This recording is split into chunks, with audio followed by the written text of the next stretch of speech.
The air over the Nevada desert shimmered with heat, but beneath the burning sun there was a silence sharper than a blade. Dust hung in the air like ghosts of bullets past, and rows of elite U.S. Navy SEAL snipers lay prone on the range, breathing slow, steady, and deliberate.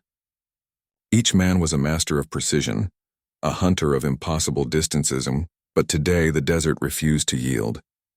One by one, they missed the target at 1,500 yards. The wind whispered mockingly across the dunes, and the clang of the steel target, that satisfying distant ping, never came. Only silence, until a voice, soft yet unshakable, cut through the tension like lightning. "Can I borrow your rifle?" Heads turned. The men blinked. The instructors froze. The voice came from a woman, small, calm, with eyes that carried the stillness of someone who'd seen too much and said too little. She wasn't on the roster, not part of the SEAL sniper teams or even their staff, just a civilian in a worn desert jacket, her hair tied back, dust on her boots, and an old U.S. Army patch faded nearly to gray. No one had noticed her standing near the edge of the line until now. Some of the men laughed quietly, thinking it was a joke. But the instructor, a tall, weathered veteran named Chief Marlowe, didn't.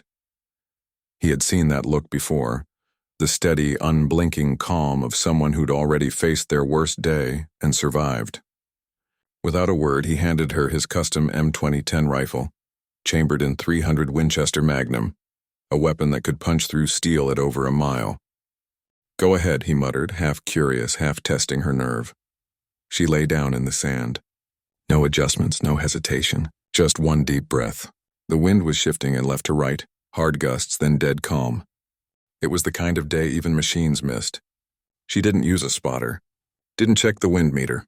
Her eyes tracked the mirage waves as if she could see the air itself. Then came the shot, a whisper more than a crack. A second later, the faint ping echoed across the range. Then again, and again. When she rose, she had hit the target 100 straight times. The range fell silent. The SEALs, men who had fired thousands of rounds in combat, who had hit moving targets at night through sandstorms, stared in disbelief. Chief Marlowe removed his hat slowly, eyes narrowing with a kind of reverence that only soldiers understand. "Who the hell are you?" he finally asked. But she only looked down at the rifle in her hands, brushed the dust from its stock, and said softly, "Just someone who stopped missing when it mattered most."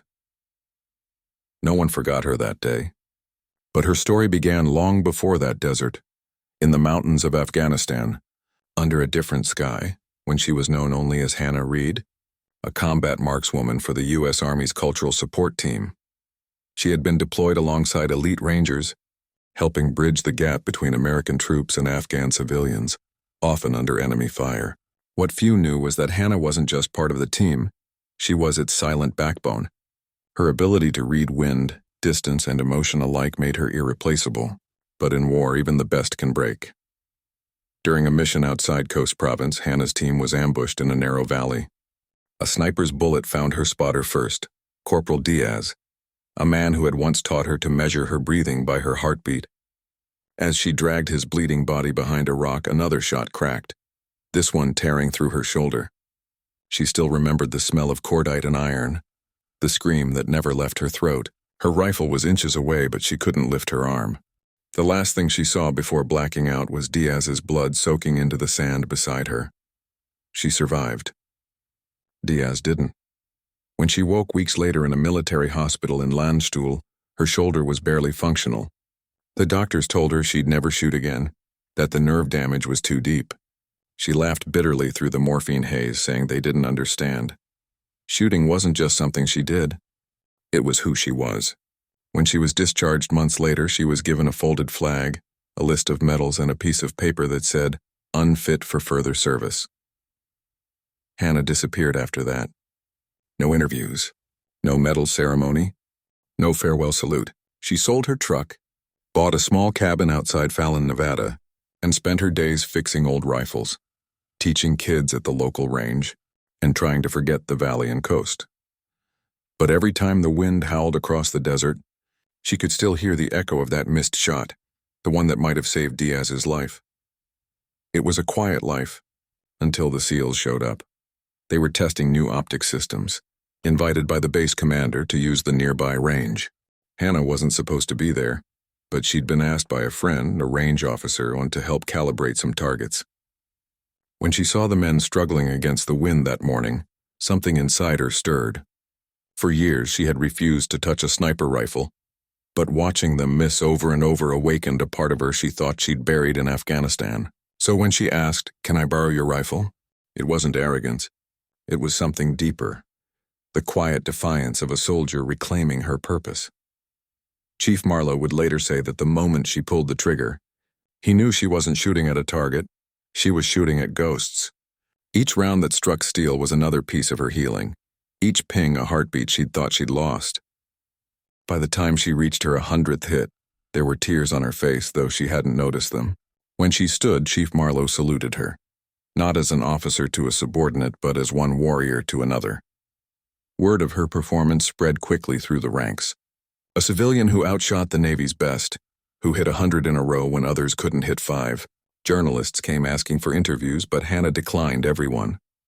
It wasn't about showing them up, she told a young soldier weeks later. It was about showing myself that I'm still here. Months passed, and the desert range became something of a pilgrimage spot for new recruits and seasoned snipers alike.